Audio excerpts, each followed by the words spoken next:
إن الحمد لله نحمده ونستعينه ونستغفره ونؤمن به ونتوكل عليه ونعوذ بالله من شرور أنفسنا ومن سيئات أعمالنا من يهده الله فلا مضل له ومن يضلل فلا هادي له وأشهد أن لا إله إلا الله وحده لا شريك له وأشهد أن محمدا عبده ورسوله أما بعد فإن خير الحديث كتاب الله وخير الهدي هدي محمد صلى الله عليه وسلم وشر الأمور محدثاتها وكل محدثة بدعة وكل بدعة ضلالة وكل ضلالة في النار فأعوذ بالله من الشيطان الرجيم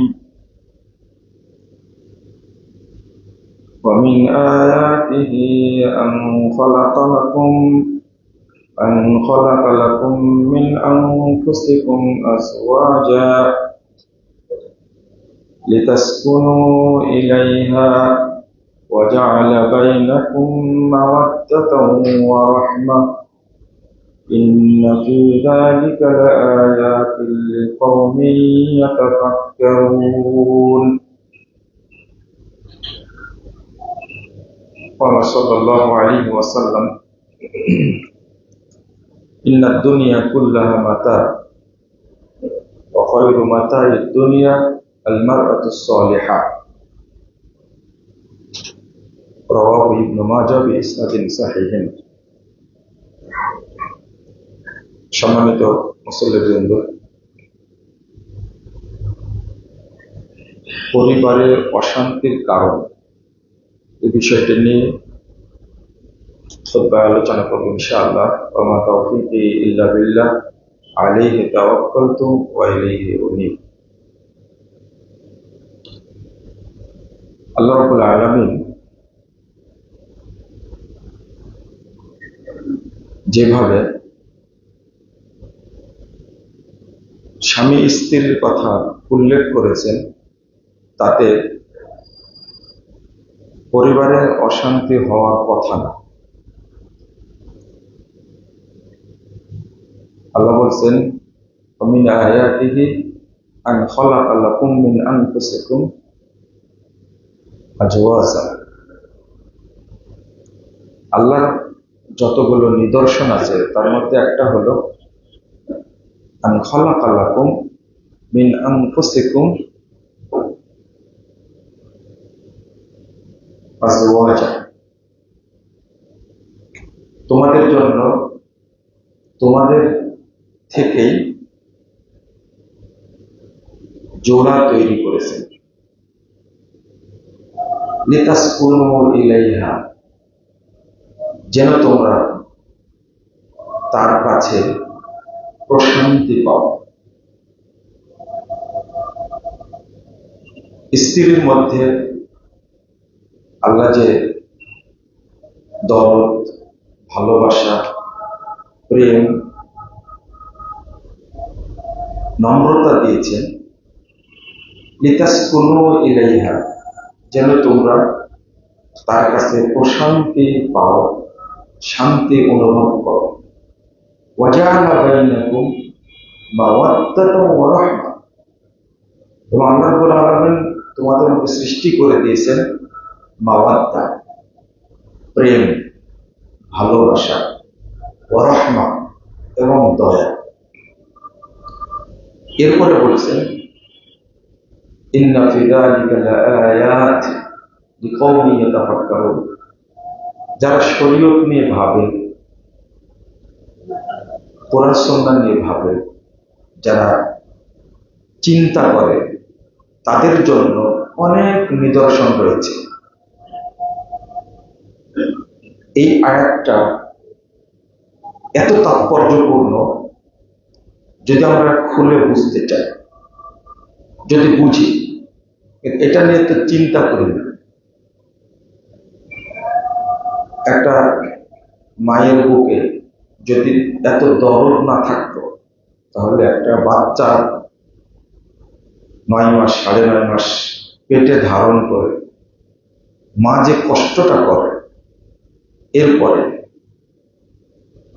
যখন প্রসব করে তখন যে কষ্ট এবং যন্ত্রণা, এরপরে ছোট বাচ্চাটাকে মানুষ করে বড় করা, তার জন্য কত যে একটার পর একটা স্টেপ পার করতে হয়, তাদের ভিতরে দয়া, মমতা, প্রেম, ভালোবাসা, মহব্বত না থাকলে এটা সম্ভব ছিল না।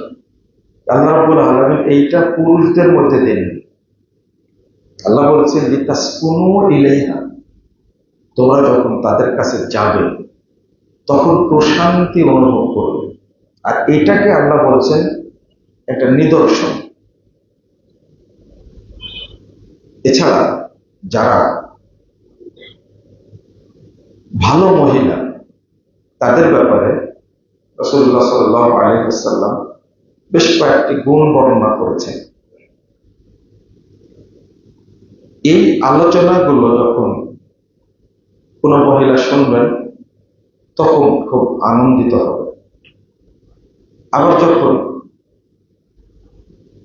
যারা খারাপ মহিলা, তাদের ব্যাপারে আলোচনা করতে যাব, তখন এক শ্রেণীর মহিলা, সবাই না, এক শ্রেণীর মহিলা বলবে যে এই লোকটা ভালো না, শুধু মহিলাদের সমালোচনা করে।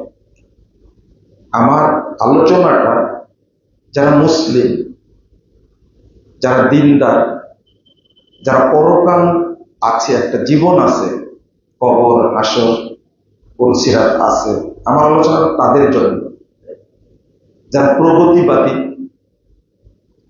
উলঙ্গ, বেহায়া, নোংরা, যাদের 20টা 30টা করে পুরুষ লাগে, আমার আলোচনা তাদের জন্য না, এটা আগে বুঝে নেবেন।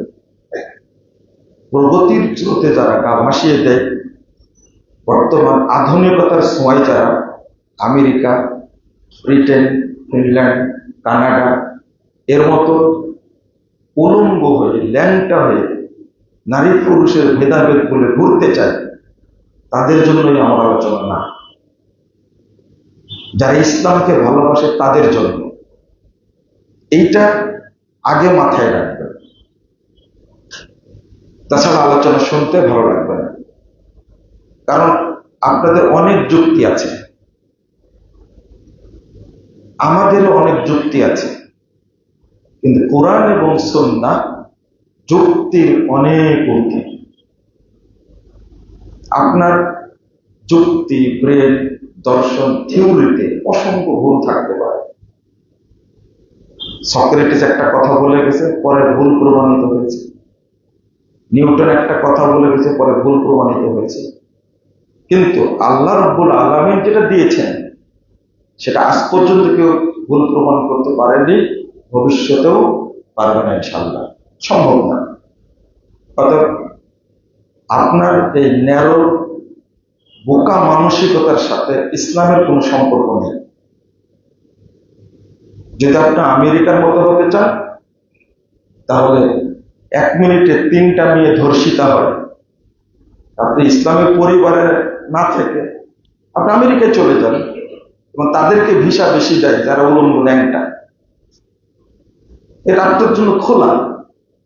তো বাংলাদেশ একটা মুসলিম রাষ্ট্র, এখানে এক শ্রেণীর মানুষ সালাত আদায় করে, ভালোভাবে চলতে চায়, জান্নাতে যাওয়ার জন্য চেষ্টা করে তারা। আপনি এখানে বিশৃঙ্খলা করবেন কেন? আপনি কানাডায় চলে যান, থাইল্যান্ড চলে যান, আপনার কাপড় পরারই দরকার নাই, উলঙ্গ ঘুরে বেড়ান। বাংলাদেশে আপনার 50টা লাগে, ওখানে যদি 50,000 লাগে তাও আপনি নেন। কিন্তু আপনার স্বাধীনতা আছে যেখানে, সেখানে চলে যান। ইসলামকে ব্যঙ্গ করার, ছোট করার অধিকার আপনার নেই। আল্লাহ রাব্বুল আলামিন বলছেন আর রিজালু কাওয়ামুনা আলান নিসা, বিমা ফাদ্দালাল্লাহু বা'দাহুম আলা বা'দ। আল্লাহ দায়িত্ব দিয়েছেন পুরুষরা মহিলাদেরকে পরিচালনা করবে, আর রিজালু কাওয়ামুনা আলা নিসা। মেয়েটা প্রথম যখন বেরিয়ে যায়, বিয়ে হয়ে চলে যায়, তখন আমরা মেয়েটাকে পুষি এইভাবে যে তোর স্বামীকে তুই নিজে নিয়ন্ত্রণ করবি। শুরু এই জায়গা থেকে। আপনি ইমানদার না, আপনি এখন বলবেন নারী পুরুষের এত তফাৎ কেন? আপনার প্রযুক্তির মধ্যে এটা একটা। পুরুষদেরকে তাদের উপর প্রাধান্য দেবেন কেন? সমস্ত মানুষের মধ্যে শ্রেষ্ঠ মানুষ নবী রাসূলগণ। এখানে কোন আপত্তি আছে আপনার? কোন আপত্তি নেই। খালি বলেন তো যে আল্লাহ পুরুষদের নবী করেছেন কিন্তু মহিলাদের করেননি কেন? কি যুক্তি আছে না? আল্লাহ এখানে বৈষম্য তৈরি করেছেন না? নাউযুবিল্লাহ। পুরুষ নারীদের মধ্যে থেকে নবী হয়েছে, আর নবী হলেই তারা কি নবীদের দায়িত্ব পালন করতে পারত? এটা তাদের দায়িত্ব না। নবী হয়েছেন সবাই পুরুষরা, এবং তারা সকল মানুষের উপরে শ্রেষ্ঠ। এতে কোনো ইখতিলাফ নেই। ইখতিলাফ করলেই কি হবে? ঈমান থাকবে না। 3 নম্বর, আপনার অফিসের বস, প্রিন্সিপাল, একটা প্রতিষ্ঠানে 10 জন মহিলা চাকরি করছে। এই প্রিন্সিপাল তাকে কত কি বলছে, ওই জায়গায় গিয়ে প্রশ্ন করে না যে সবার অধিকার সমান থাকবে। প্রিন্সিপাল আমাদের ধমক দিবে কেন? বুঝেননি কথা? আপনি কেন প্রশ্ন করলেন? ওই যে লিপস্টিক দিয়ে আসে, গ্লাসে একটা রাখা আছে ফিল্টারের কাছে, ওই লিপস্টিক দিয়ে মহিলা পানি খেলে গ্লাসের মধ্যে কি, বাকিটা বলার দরকার আছে?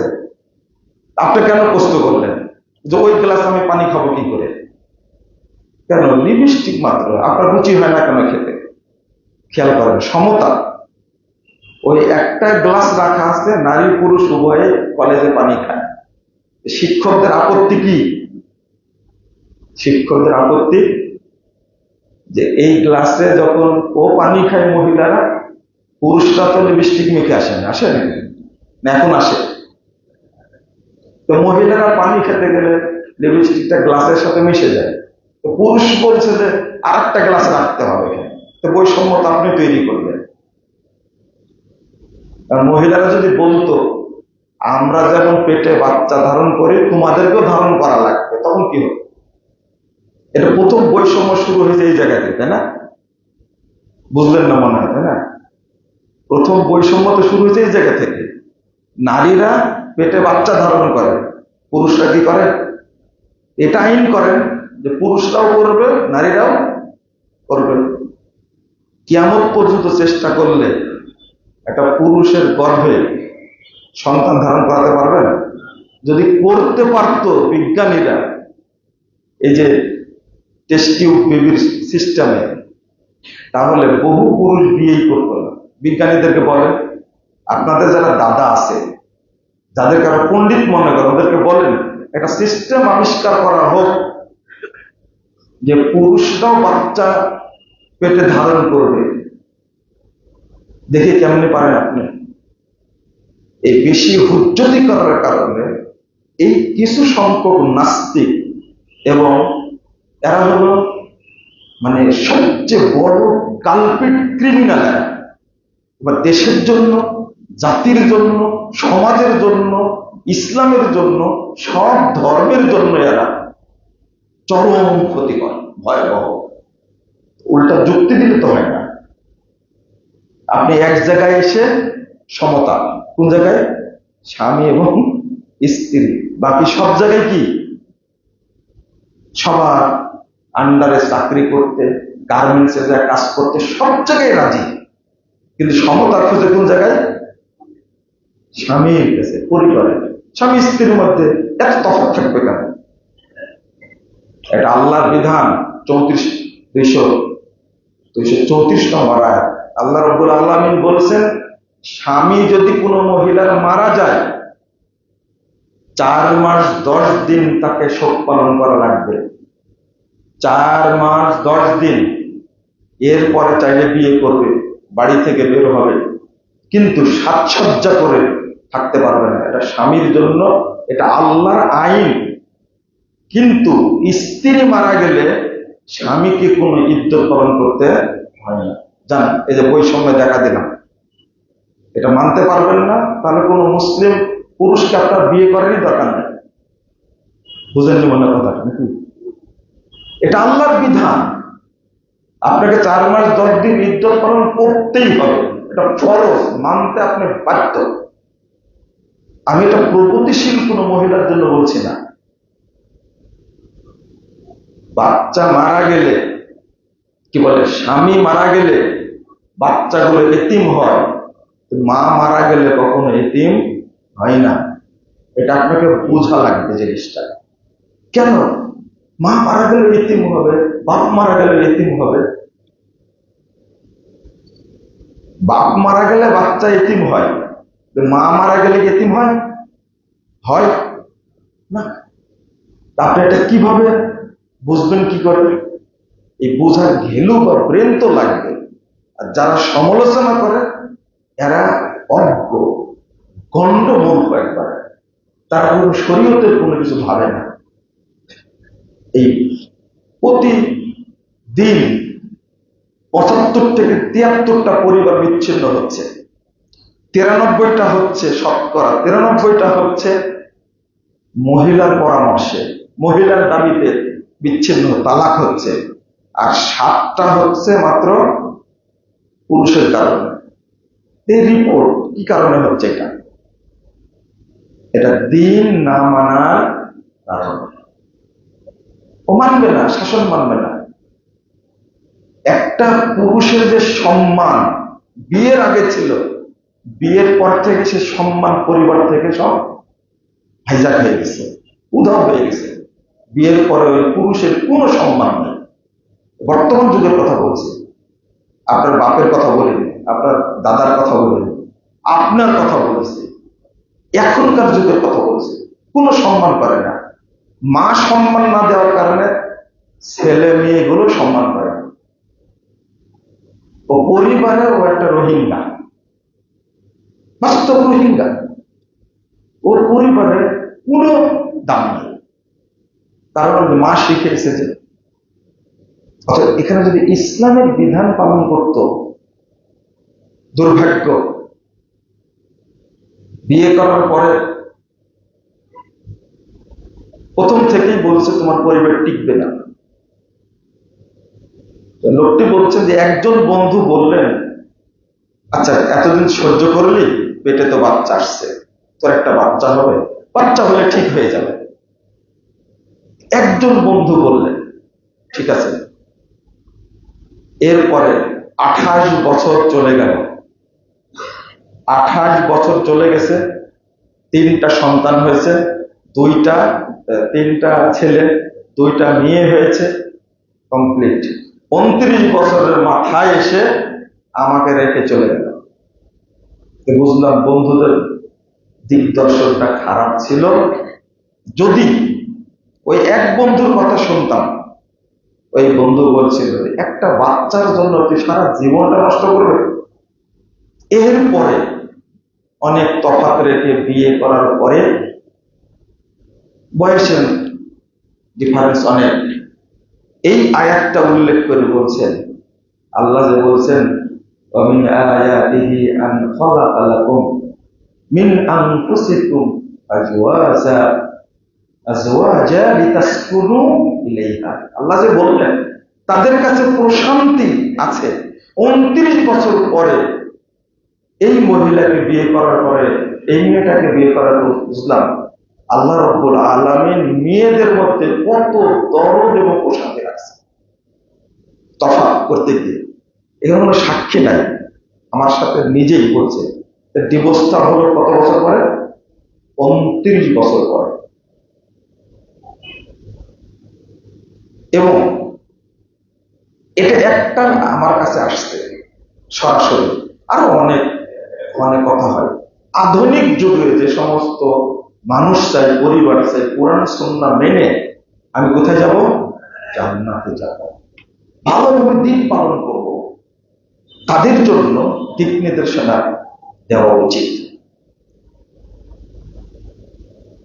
আল্লাহ রাব্বুল আলামিন যেমন বলছেন, রাসূলুল্লাহ সাল্লাল্লাহু আলাইহি ওয়াসাল্লাম তেমনি বলছেন যে কোন মহিলাটা সবচেয়ে উত্তম মহিলা। খায়রুন নিসা, উত্তম মহিলা হলো আল ওয়াদুদ, যারা প্রেমময়, যাদের মধ্যে অনেক প্রেম ভালোবাসা আছে। ওয়াল ওয়ালুদ, যারা বেশি বাচ্চা দেয়। আল মুওয়াতিয়াত, যারা খুবই অনুগত। ওয়াল মুওয়াসিয়াত, আর যারা সমব্যথী।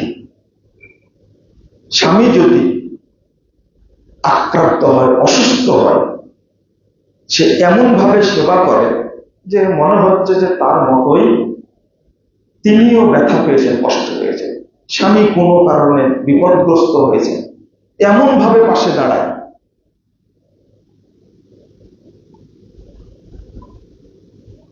আপনারা চিনেন, নাম বলবো না, একজন লোক জেলখানায় ছিলেন 27 বছর। বিয়ে করার 7 থেকে 8 মাস পরে তার কোনো কারণে জেলে আসছে। 7 মাস পরে বুঝতেই পারছে আমাকে কি হবে, অনেকদিন থাকতে হবে। জেলে ছিল 27 বছর। আমি তো কয়েকদিন ছিলাম।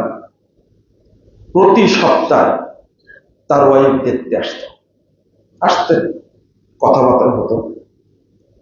যখন আমি তার সাথে কথা বলছি তখন তার 25 বছর হয়েছে, 24 বছর হয়েছে।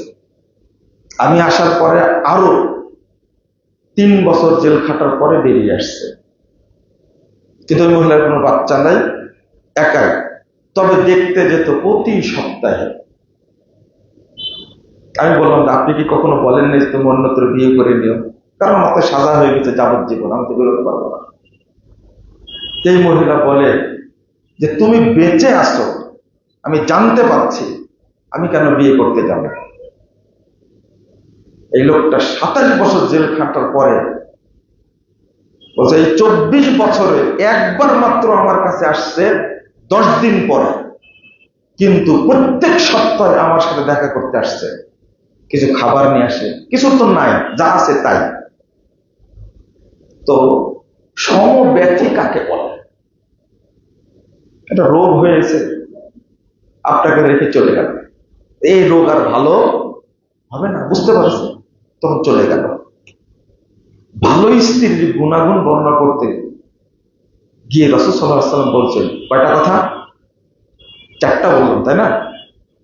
প্রেমময়, 2 আল ওয়ালুদ, বাচ্চা দিবে। আর আপনারা এখন ওই মহিলাকে বিয়ে করতে চান যে মহিলার বাচ্চা হওয়ার সম্ভাবনা নেই। লা হাওলা ওয়ালা কুওয়াতা ইল্লা বিল্লাহ।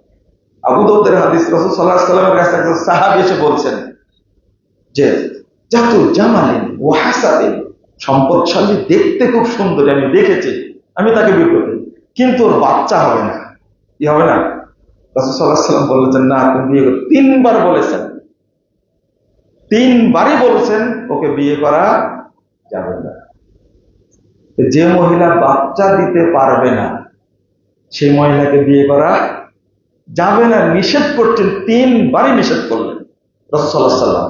আর আমরা এখন খুঁজি যে মহিলার বাচ্চা হয় না তাকে বিয়ে করার চেষ্টা করি, যে বাচ্চা হবে না, কোনো ফিতনা থাকবে না। লা হাওলা ওয়ালা কুওয়াতা, এটা মনে রাখবেন, যে মহিলার বাচ্চা হবে না তাকে বিয়ে করা যাবে না, এটা নিষেধ করা হয়েছে হাদিসে। আরেকটা হাদিস আসছে, আইয়ুন নিসায়ে খায়র, রাসূল সাল্লাল্লাহু আলাইহি ওয়াসাল্লামকে জিজ্ঞেস করেন কোন মহিলা উত্তম মহিলা? উত্তর দিলেন, আল্লাতী তাসুররুহু নাযারা, ওই মহিলা উত্তম মহিলা যে মহিলা দিকে যখন স্বামী দেখে, তাসুররুহু, এই মহিলা তাকে আনন্দ দেয়। এই হাদিসটা কি বুঝবেন?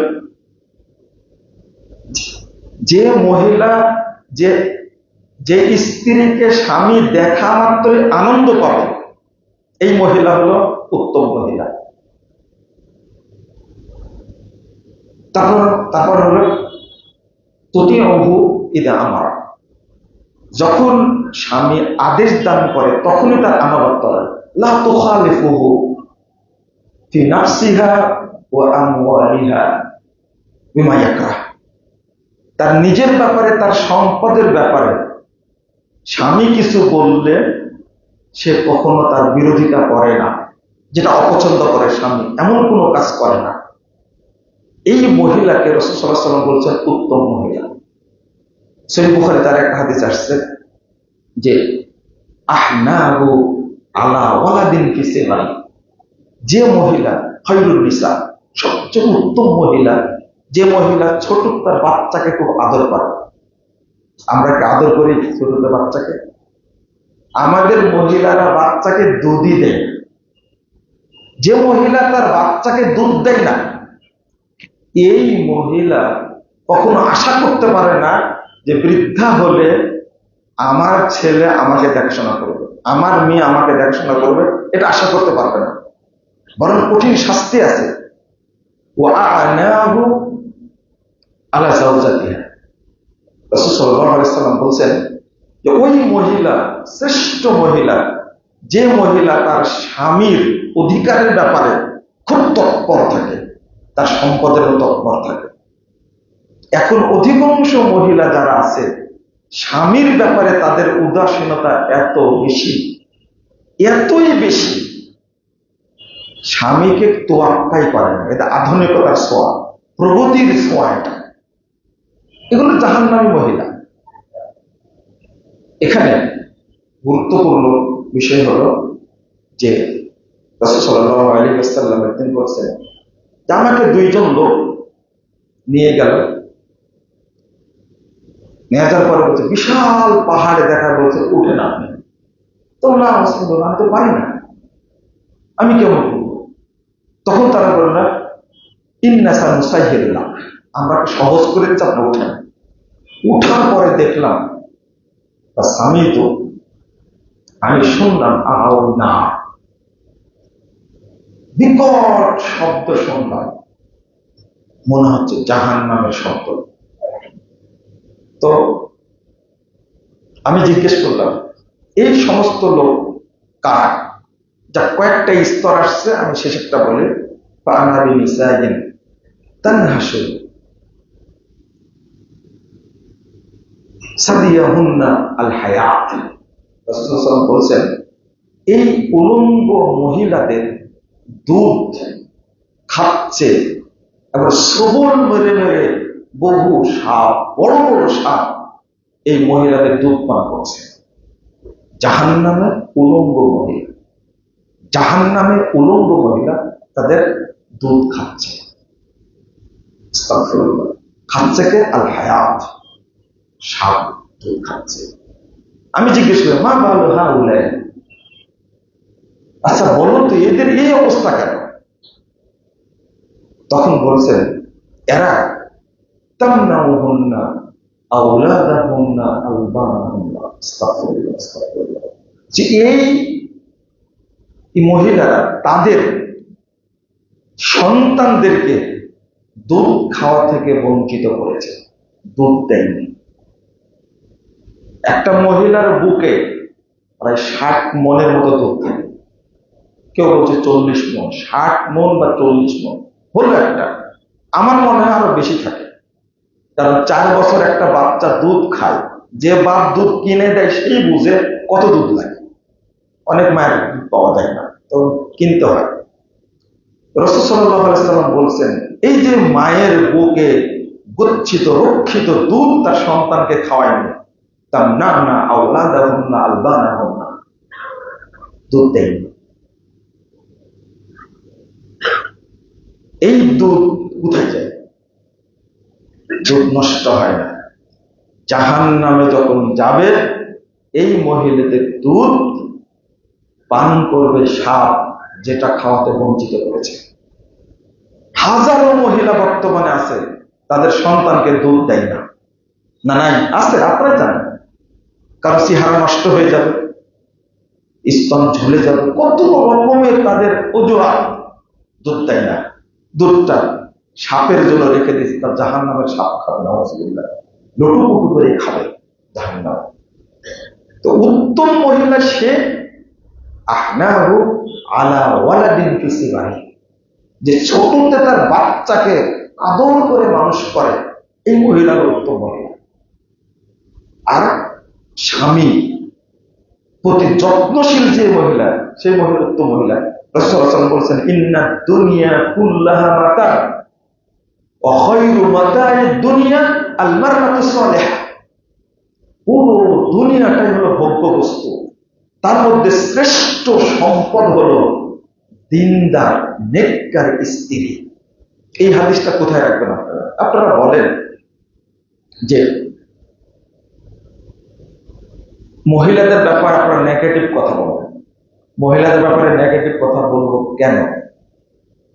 পৃথিবীতে একজন মহিলাকে, একজন মানুষকে আল্লাহ সালাম দিয়েছেন, তিনি আমি বলেন। রাসূলুল্লাহ সাল্লাল্লাহু আলাইহি ওয়াসাল্লাম বলছেন যে আমাকে জিবরিল আমিন বলছেন, জিবরিল বলছেন আমাকে আল্লাহ বলছেন, ওই যে খাদিজা আসছে দেখো, সাথে পানি আছে, খাবার আছে, তরকারি আছে, গাড়ি হীরা। আমি যখন উঠেছিলাম 13 সালে 45 মিনিট 42 মিনিট সময় লাগছিল, আমার আব্বার সাথে ছিলেন। এই পাহাড়ের উপরে উঠে সবচেয়ে সম্ভ্রান্ত পরিবারের মহিলা, সবচেয়ে সুন্দরী, আমি তথ্য দেখে আশ্চর্য হলাম যে খাদিজা রাদিয়াল্লাহু আনহার মতো সুন্দরী নারী তখন আরবের উপরে ছিল না।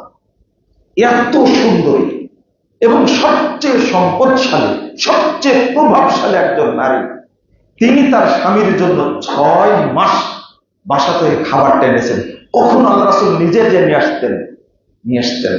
এই সম্ভ্রান্ত দিনদার সুন্দরী মহিলা নিয়ে আসছেন খাবার তার জন্য। আমি মাথার উপরে ফোন দিয়েছিলাম, আমার ওয়াইফকে ফোন দিয়েছিলাম, যদি বর্তমান যুগের কোন মহিলা বুঝতে পারে যে বিয়ের পরে এই জায়গায় খাবার নিয়ে যেতে হবে, জীবনও বিয়ে করবে। আপনি বলেন করবে? ওই জায়গায় কিভাবে নিয়ে আসতেন? যখন নিয়ে আসতেন, দেখেন স্বামীর খেদমতের কারণে কি মর্যাদাটা আল্লাহ দুনিয়াতে দিয়েছেন। জিবরিল আমিনকে বলছেন, আল্লাহ জিবরিল বলো মুহাম্মদ কই যে খাদিজা আসছে, আমার পক্ষ থেকে যেন সালাম জানায় খাদিজা। আপনি দেখেন তো কোন পুরুষকে আল্লাহ সালাম দিয়েছেন কিনা? কোন পুরুষ কোন নবীকে সালাম দেন? একজন ব্যক্তিকে, এক মানুষকে সালাম দিয়েছেন, তিনি একজন মহিলা। খাদিজা রাদিয়াল্লাহু আনহা, তার কত মর্যাদা। আর আপনার যে রূপ, বৃদ্ধ হলে খাদিজা রাদিয়াল্লাহু আনহা যতদিন বেঁচে ছিলেন ততদিন কোন স্ত্রী আর বিয়ে করেননি। মা আয়েশা রাদিয়াল্লাহু আনহা বলছেন, আমার সবচেয়ে বেশি হিংসা লাগতো কথায় কথায় খাদিজা, কথায় কথায় খাদিজা। খাদিজা এমন কি ছিলেন, কি করতেন? আমি বোঝাতে চাচ্ছি, এত বড় ধনাঢ্য পরিবারের মেয়ে, সম্ভ্রান্ত পরিবারের, এত বড় সুন্দরী, আর আপনাকে দেখতে পেতনির মতো লাগে। আর আপনার যে দাপট, আর আপনার যে জেদার অহংকার দেখে হাসি লাগে। আমাদের হাসি লাগবে, শয়তানও হাসে। খাদিজা রাদিয়াল্লাহু আনহা যদি এরকম মর্যাদা পান, রাসূলুল্লাহ সাল্লাল্লাহু আলাইহি ওয়াসাল্লাম বলছেন খাদিজার সবচেয়ে বাচ্চা দিছে। রাসূলুল্লাহ সাল্লাল্লাহু আলাইহি ওয়াসাল্লাম বলছেন, সেই বুখারী হাদিস, যে এই খাদিজাকে আল্লাহ এমন জান্নাত দান করবেন, স্পেশাল জান্নাত দেবেন যেখানে কোনো হইচই না, এত শান্তিপূর্ণ শ্রেষ্ঠ জান্নাত দান করবেন। তিনি কি মহিলা না? তাকে মর্যাদা না? একজন ব্যক্তি পৃথিবী থেকে জান্নাত দেখেছেন, একজন ব্যক্তি পৃথিবী থেকে ডাইরেক্ট জান্নাত কেউ দেখেন, একজন ব্যক্তি দেখেছেন, একবার ডাইরেক্ট নিজের জায়গা দেখেছেন। তিনি হলেন আসিয়া, ফেরাউনের স্ত্রী। কোন পুরুষ? তিনি কে? মহিলা। তিনি দেখলেন কেন? ফেরাউন অত্যাচার করতে করতে মরুভূমিতে 60 করে ফেলেছে। 2508 নম্বর হাদিসটাকে সহিহ বলেছেন আল্লাহ রাহিমাহুল্লাহ। ফেলে দিয়ে তার দুই হাত দুই পায়ে প্যারাক মেরে দিয়ে চাপা দিয়ে তপ্ত বালির উপরে রাসূল সাল্লাল্লাহু আলাইহি ওয়াসাল্লাম বলছেন ফাযাল্লাত আলাইহা মালাইকা, এই কষ্ট দেখে আল্লাহ ফেরেশতা পাঠিয়ে দিয়েছেন, তার উপরে ফেরেশতারা ছায়া করছে, ছায়া করেছে। আসিয়া বলে দিলেন রব্বি ইবনিলি ইনদাকা বাইতান ফিল জান্নাহ, আল্লাহ তুমি আমার জন্য জান্নাতে একটি ঘর তৈরি করো, যে কষ্ট আমাকে দিচ্ছে দিল জান্নাত দান করো। রাসূল সাল্লাল্লাহু আলাইহি ওয়াসাল্লাম বলছেন ফায়াকশিফুল হিজাব, আল্লাহ পর্দাটা খুলে দিলেন, ফারাআ বাইতান ফিল জান্নাহ, আসিয়া সরাসরি দুনিয়া থেকে মরার আগে জান্নাত দেখতে পাবে। সুবহানাল্লাহ। মহিলা রাসূল সাল্লাল্লাহু আলাইহি ওয়াসাল্লাম বলেন পুরুষের পায়ের নিচে জান্নাত নাই, একজন মায়ের পায়ের নিচে জান্নাত।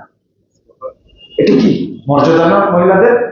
রাসূল সাল্লাল্লাহু আলাইহি ওয়াসাল্লাম বলছেন ইন্নাল মারআতা ইযা সাল্লাত খামসাহা ওয়া সামাত শাহরাহা ওয়া আতাত বালাহা ওয়া আহসানাত ফারজাহা ফালতাদখুল ফি আইয়ামিল জান্নাহ শাহ, যে মহিলা 5 ওয়াক্ত সালাত আর রমজানের সিয়াম স্বামীর খেদমত করবে, লজ্জাস্থানকে হেফাজত করবে, আল্লাহ তাকে বলবেন তুমি জান্নাতের যে কোনো দরজায় জান্নাতে প্রবেশ করো। এই মর্যাদা শুধু পুরুষের জন্য, মহিলার জন্য, পুরুষের জন্য না। এটা পুরুষের জন্য মর্যাদা না, শুধু মহিলার জন্য এই মর্যাদা। মহিলার মর্যাদা নাই কে বলল? কত হাদিস নেবেন? রাসূলুল্লাহ সাল্লাল্লাহু আলাইহি ওয়াসাল্লাম বলেছেন আযাবুন নিসা বারাকাতান আইসারুহুন্না মাউনা, বরকতের দিক থেকে ওই মহিলারা সর্বশ্রেষ্ঠ বরকতপূর্ণ মহিলা যাদের চাহিদা সবচেয়ে কম। বোঝা গেল যে মহিলার চাহিদা কম, বলে যে আমাকে 10 ভরি স্বর্ণ দেওয়া লাগবে, তুমি বিদেশে যাচ্ছ আমার জন্য এটা নিয়ে আসা লাগবে, এটা নিয়ে আসা, আমার ফ্ল্যাট লাগবে, বাড়ি লাগবে, গাড়ি লাগবে, এটা লাগবে। এই গাড়ি তো হবে না, গাড়ি লাগবে, হ্যারিয়ার গাড়ি লাগবে। যে মহিলার চাহিদা কম, রাসূল সাল্লাল্লাহু আলাইহি ওয়াসাল্লাম বলছেন এই মহিলার মধ্যে বরকত বেশি। তাহলে আপনি কি বললেন? খায়রুন নিকাহি আইসারু, ওই মহিলার বিয়েটা উত্তম বিয়ে যে মহিলার বিয়েটা তার মহর সহজ হয়, অনুষ্ঠান সহজ হয়, অলিমা সহজ হয়, এই মহিলার মধ্যে বরকত বেশি আছে। রাসূল সাল্লাল্লাহু আলাইহি ওয়াসাল্লাম বলছেন আপনি শোনান তো দেখে আমাকে, পুরুষের মধ্যে বরকত আছে? বুঝেননি মনে হয় কথাটা? পুরুষের মধ্যে বরকত আছে, মহিলার কত মর্যাদা। কিন্তু এখন যখনই আমি আপনাদেরকে শোনাতে লাগবো জাহান্নামী মহিলাদের পরিচয়, তখন মহিলারা বলবে দেখো মহিলার বিরুদ্ধে লাগছে। যদি আপনার এই চিন্তা থাকে, আপনাকে বুঝতে হবে অন্তরটা ভালো না, অন্তর ভালো না। কত হাদিস নেবেন? আমি ছোট ছোট করে বলি। এক, খারাপ মহিলা, রাসূল সাল্লাল্লাহু আলাইহি ওয়াসাল্লাম বলছেন আল মুতাবাররিজাত ওয়াল মুতাখায়্যিলাত, 1 নম্বরটাই বললাম আগে। রাসূল বলছেন যে মহিলারা বেপরদা, লা ইয়াদখুলুনাল জান্নাহ, তারা জান্নাতে যাবে না। আল মুতাখায়্যিলাত, যারা অহংকারী, অহংকারী মহিলা, জেদি মহিলা জান্নাতে যাবে না। আপনার তো জেদ বেশি, খুবই জেদ, নিজে যেটা বুঝে ওটাই ফাইনাল। রাসূল সাল্লাল্লাহু আলাইহি ওয়াসাল্লাম বলেছেন পুরুষের জ্ঞান হলো 100%, আর নারীদের জ্ঞান কত পার্সেন্ট? কত পার্সেন্ট? 50%। তাও পুরুষটাকে পাগল বানা রাখছে, মানে কিছু বুঝে না, কিছুই বুঝে না। না, আপনাকে প্রথম বুঝতে হবে আমার ব্রেন কতটুকু? 50%। আর মেয়েদের ব্রেন কত পার্সেন্ট? পুরুষদের ব্রেন 100%। ওরা বেশি বুঝবে, 50 ভাগ বেশি বুঝবে, আর আমি 50 ভাগ কম বুঝবো। এটা মহিলাদেরকে বুঝতে হবে। এবং স্বামীর সম্পদে পরামর্শের বরকত আছে, এটা হাদিস আসছে। কিন্তু প্রত্যেক মহিলা মনে করে যে আমার স্বামী বলদ, কিছু জানে না। এই বলদ বলতে বলতে 5টা বাচ্চা জন্ম দিছে, 5টা বাচ্চাকে লেখাপড়া শিখাইছে, এই 5টা বাচ্চাকে বিয়ে দিয়েছে, এরপরেও বলদ, তুমি কিছুই বুঝো না। ছেলেরা বলবে, মহিলারা বলদ বানা রাখছে। খারাপ লাগছে? আমি খারাপ কথা বলছি না, বাস্তব। বহু মহিলার বিচার করতে করতে আমাদের অবস্থা খারাপ। বিদেশ থেকে ফোন দেয়, আমেরিকা, লন্ডন, জাপান, এই ফ্রান্স, কি বলে চীন, কোন জায়গা বাদ নাই। মানুষ এই কয়েকদিন থেকে শুরু করেছি পরিবার নিয়ে আলোচনা করা, বেশি আগে শুরু করিনি, কয়েকদিন থেকে। আমাকে মাফ করবেন আপনারা, এই বাস্তবতা। দুই, তাহলে যেদি অহংকারী পাওয়া গেল। 2 নম্বর, যে মহিলা স্বামীর প্রতি অকৃতজ্ঞ, এই মহিলা জাহান্নাম। রাসূল সাল্লাল্লাহু আলাইহি ওয়াসাল্লাম বলেছেন যে সাহাবীরা বলেছেন, তানা ওয়ালা কায়সা মিন মাকাম গাহাদা, দেখলাম সালাতুল কুসুফে দাঁড়িয়ে এই জায়গা থেকে আপনি একটু সামনে গেলেন, সুম্মা তাকাকা, অতঃপর পিছনে আসলেন, ঘটনা কি? দিনের বেলা। রাসূলুল্লাহ বলেছেন, ওয়াইতুল জান্নাত, জান্নাত দেখতে পেয়েছিলাম। ফাতানা বলতো অনহুদা, আমি আঙ্গুরের একটা ছড়া নিয়ে আসতে চাচ্ছিলাম, জান্নাত সামনে তুলে ধরা হয়েছে, কত ফলমূল, আমি একটা ছড়া নিয়ে আসতে চেয়েছি, কিন্তু এরপরে বলছেন লাউ আখাসতুহু মিনহু লাআকালতুম মা বাকিয়াতিদ দুনিয়া, যদি আমি এক ছড়া নিয়ে ছড়া বুঝেন তো আঙ্গুরের, যদি নিয়ে আসতে পারতাম, তাহলে পৃথিবীর যতদিন থাকতো তোমরা ততদিন খেতে। মানে বুঝলেন, এক ছড়া আঙ্গুর যদি রাসূল নিয়ে আসতেন, খেতেন কতদিন? কিয়ামত পর্যন্ত খেতেন। এটা কি সম্ভব? এতগুলো মানুষ কি সম্ভব? কেউ বিশ্বাস করবেন? এটা করবেন? দলিল দিতে হবে, কিন্তু কষ্ট করে দলিল দিবেন। এটা কিভাবে সম্ভব? এক থোকা আঙ্গুর কিয়ামত পর্যন্ত খাবে। লাআকালতুম মা বাকিয়াতিদ দুনিয়া, 5197 নম্বর হাদিস, সহিহ বুখারীর হাদিস। সুম্মা রাআইতুন নার লাম আরা মানদার কাল ইয়াউমি মানদারান কাত, এরপর জাহান্নাম তুলে ধরা হয়েছে, এইরকম ভয়াবহ জাহান্নাম কখনো দেখিনি। ফারাআইতু আকতারা আহলিহা আন-নিসা, এই জাহান্নামে দেখছি অধিকাংশই কি? মহিলা। লিমাযা ইয়া রাসূলুল্লাহ, রাসূল কেন? আল্লাহ রাসূল বললেন বিকুফরিহিন্না, কুফরির কারণে। আয়াকফুরনা বিল্লাহ, আল্লাহ রাসূলকে প্রশ্ন করলেন সাহাবীরা, তারা কি আল্লাহর সাথে কুফরি করে? লা ইয়াকফুরনাল আশির ওয়াল ইহসান, তারা স্বামীর ইহসানকে, স্বামীর যে অবদান, এটাকে অস্বীকার করে। লাউ আহসানতা ইলাইহিন্না দাহরা সুম্মা রাআত মিনকা শাই, তুমি যুগের পর যুগ তার খেদমত করছো, একদিন শুধু একটা জিনিস তোমার দেখেছে, একটা শক্ত কথা বলেছো, ডাইরেক্ট বলবে মা রাআইতু মিনকা খায়রান কাত, জীবনেও তোমার কাছে ভালো কিছু পেলাম না। বুঝেন, 12 বছর, 14 বছর, 15 বছর সংসার করছি, এটা তো বলতেই পারি আমি, তাই না? ছোট্ট কথা, কিন্তু বেশি না, ছোট্ট কথা। তুমি কোনোদিন ভালো ব্যবহার করলে না, বলতে পারে না? বলতেই পারে এটা। কিন্তু এই ছোট্ট কথাই উদাহরণ দিয়ে বলছেন, এরা এমন একটা জাতি, ও বলে দিবে তোমার কাছে কিছু নেই। আর এই কারণে অধিকাংশ মহিলা কোথায় যাবে? মারা না, বাড়িতে বের করে দেওয়া না, তাকে কষ্ট দেওয়া না, কিছুই না, শুধু বলেছে এতটুকু, মা রাআইতু মিনকা খায়রান কাত, তোমার কাছে ভালো কিছু পেলাম না। এই ছোট্ট কথাটার কারণে যদি একজন মহিলা জাহান্নামে যায়, আমাদের বউ, আমাদের মা, বোন, এদের কি জান্নাতে যাওয়ার কোনো সুযোগ আছে মনে করে? মনে হয় বুঝতে পারলাম না। এই কথাটাই বুঝতে হবে, এই কথাটুকু বুঝতে হবে। শুধু বলেছে তোমার কাছে ভালো কিছু পেলাম, শেষ। একজন বলছে যে 35 বছর পরে থ্যাংক ইউ বললে, শুধু থ্যাংক ইউ বলেনি, কত বছর? 35 বছর।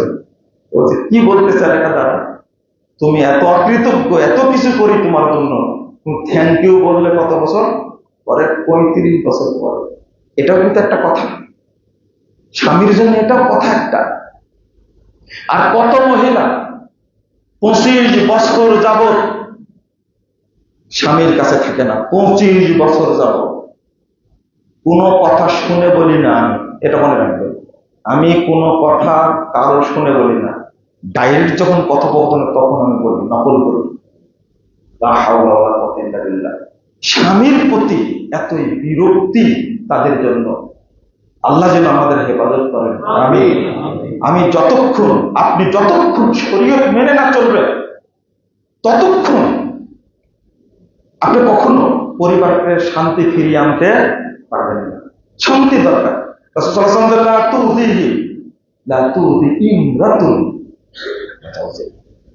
যে মহিলা তার স্বামীকে কষ্ট দেয়,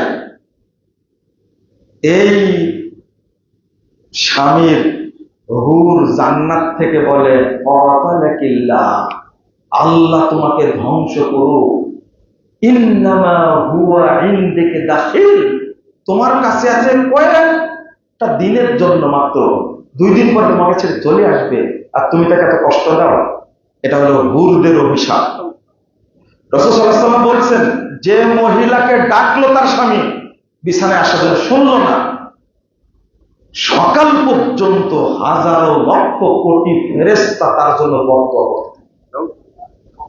রাসূল সাল্লাল্লাহু আলাইহি ওয়াসাল্লাম বলছেন, যে মহিলাকে ডাকলো তার স্বামী কথা শুনলো না, কথা শুনলো না, আল্লাযী ফিস সামায়ে সাখিতা, যিনি আসমানে আছেন আল্লাহ, তিনি ওই মহিলার উপর সবসময় অসন্তুষ্ট থাকেন। লা হাওলা ওয়ালা কুওয়াতা ইল্লা বিল্লাহ। রাসূল সাল্লাল্লাহু আলাইহি ওয়াসাল্লাম বলছেন, 2 জন মানুষের সালাত সিয়াম পুকুরে যায় না। একজন, যে মহিলা তার স্বামী আসাদ জাওজাহা, আস্তাগফিরুল্লাহ, তার স্বামীর অবাধ্য, এই মহিলার সালাত সিয়াম কবুল হয় না। আপনার একজন মহিলার কাজ শুধু ফরজ সালাত, ফরজ সালাতের পরে, ফরজ সালাতের পরে ওই মহিলার কোনো কাজ নেই, কোনো কাজ নেই। সিয়াম পালন করতে হলে কি করা লাগবে? কোন নফল তাহাজ্জুদ, কোন নফল সিয়াম টিয়াম কিচ্ছু করার সুযোগ নাই। যদি স্বামীর খেদমতের ঘাটতি হয় তাহলে এই মহিলা কোনো কাজ করতে পারবে না। একটা সুযোগ, সেটা কি? ফরজ সালাত। সিয়াম তো আলাদা, ফরজ সিয়াম তো আলাদা, বললাম আগের হাদিসে। কিন্তু তাহাজ্জুদ পড়বেন আপনি, স্বামীর খেদমতের অবহেলা করতে পারবেন না। আপনি নফল সালাত পড়বেন, স্বামীর সমস্যা করতে পারবেন না।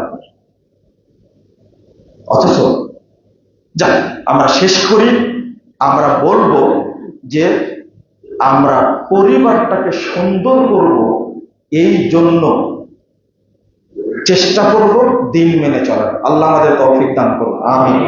আজকে ঢাকা শহরে যান, দেখবেন বিভিন্ন জায়গায় বড় বড় গাড়ি নিয়ে হাজির। হাদিসে এটাই আসছে, হাদিসে এটা আসছে, ইয়াকুনু ফি উম্মতি রিজাল ইয়ারকাবুনা আলা সুরুজ কাশবাইহির রিজাল, বড় বড় চাকাওয়ালা গাড়ি নিয়ে উপস্থিত হবে। ওয়া নিসাউহুম, কিন্তু তাদের মহিলারা আসিয়াতুন আরিয়াতুন মুমিলাতুন মাইলাতুন কা আসনামাতিল ইজাফ, কিন্তু এই সমস্ত বড়লোক পরিবারের মহিলারা উলঙ্গ ন্যাংটা পোশাক পরে আছে, তারা যেখানে সেখানে চলে যায়, স্বামীর কথা মানে না। আল্লাহ রাসূল বলেন, লানুহুন্না, এদের উপর তোমরা লানত করো, ফাইন্নাহুন্না মা'লুনা, এর হলো অভিশপ্ত, এর অভিশপ্ত। আল্লাহ যেন আমাদের পরিবারকে দিনদার করে দেন, তাহলে আমরা বিপদে পড়ে যাব। তবে পুরুষদের এতটুকু সান্ত্বনা, শেষ কথা, সেই সান্ত্বনাটুকু হলো এই, সেই সান্ত্বনাটা হলো আপনি অত্যাচার করছে, আপনাকে ধৈর্য ধারণ করছেন। একজন বলেছেন যে জান্নাতে পুরুষরা 70টা হুর পাবে, মহিলারা কি পাবে, তাই না? এর কারণটা কি? এর বিরুদ্ধে করবেন কি করে? তাও বলছে, আমি আল্লাহর কাছে কি দোয়া করতে পারবো, আল্লাহ আমার স্বামী যদি জান্নাতে যায়, আমিও জান্নাতে যেতে চাই, কিন্তু আমি আমার স্বামী যেন হুর না পায়। প্রশ্ন করছে মহিলা, মহিলারা কোন জায়গায় গেছে চিন্তা করে প্রশ্ন করছে, আমাকে প্রশ্ন করছে, আমি কি দোয়া করতে পারবো? এখানে কি করবেন আপনি? আরে 70টা না তো, এটা নর্মাল মুমিন, একবারে লো কোয়ালিটি, একবারে নর্মাল মুমিনের জন্য 70টা। তাকে দুনিয়ার দিবে 2টা, কয়টা হলো? আর স্ত্রী যদি 4-5টা থাকে তাহলে কয়টা হলো? নর্মাল মুমিনের জন্য 2টা থাকবেই দুনিয়া। আর যাদের গ্রেড উপরে, তাদের যে কতটা থাকবে তার হিসাব কেউ দেননি। ভালো মুমিন, এরা নর্মাল মুমিনের জন্য 70টা। কেউ বলছেন 800, কেউ বলছেন 1000, কেউ বলছেন 70,000 পর্যন্ত হুকুম দান করবেন।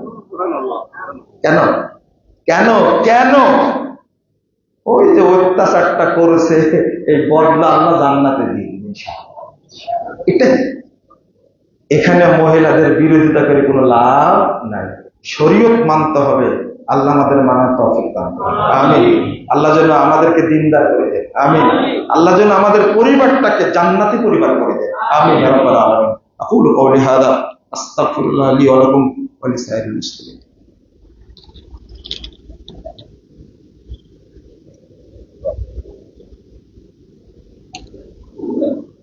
আলহামদুলিল্লাহ ওয়াহদা والصلاة والسلام على من لا نبي بعده. اللهم صل على محمد وعلى آل محمد كما صليت على إبراهيم وعلى آل إبراهيم إنك حميد مجيد. اللهم بارك على محمد وعلى آل محمد كما باركت على إبراهيم وعلى آل إبراهيم إنك حميد مجيد. اللهم اغفر لنا وللمؤمنين والمؤمنات والمسلمين والمسلمات والأحياء منهم والأموات. اللهم أعز الإسلام والمسلمين. اللهم أعز الإسلام والمسلمين. اللهم أنجِ المستضعفين من المؤمنين في كل مكان. اللهم أنجِ المستضعفين من المؤمنين في كل مكان. اللهم انصر من نصر دين محمد صلى الله عليه وسلم واجعلنا منهم، واخذل من خذل دين محمد صلى الله عليه وسلم ولا تجعلنا منهم. اللهم انصر إخوان المسلمين في فلسطين. اللهم انصر إخوان المسلمين في فلسطين وكشمير وسوريا. يا حي يا قيوم برحمتك نستغيث. اللهم احفظ المسجد الأقصى يا رب العالمين. اللهم احفظ المسجد الأقصى يا رب العالمين. اللهم احفظ المجاهدين والمرابطين في كل مكان. اللهم انصر إخوان المسلمين في فلسطين. اللهم انصرهم نصرا عزيزا. اللهم انصرهم نصرا عزيزا وأنت خير الناصرين. اللهم افتحهم فتحا مبينا وأنت خير الفاتحين. اللهم عن الكفرة والفجرة والمبتدعة واليهود والنصارى والمشركين. اللهم شقق شملهم ومزق جمعهم وخرب بنيانهم ودمر ديارهم وأنزل بهم بأسك الذي لا ترده عن القوم المجرمين. اللهم اشدد وطأتك على اليهود والنصارى والمشركين. اللهم اشدد وطأتك على اليهود والنصارى والمشركين.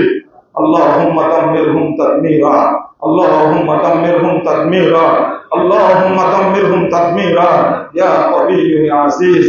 اللهم إنا نستعين ونستغفرك ونتوب إليك ونثني عليك الخير.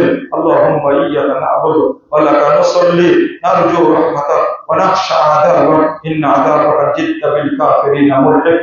ربنا آتنا في الدنيا حسنة وفي الآخرة حسنة وقنا عذاب النار. ربنا عليك توكلنا وإليك نبنا وإليك المصير. ربنا عليك توكلنا وإليك نبنا وإليك المصير.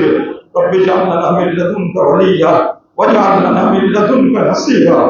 رب اجعل لنا من لدنك وليا واجعل لنا من لدنك نصيرا.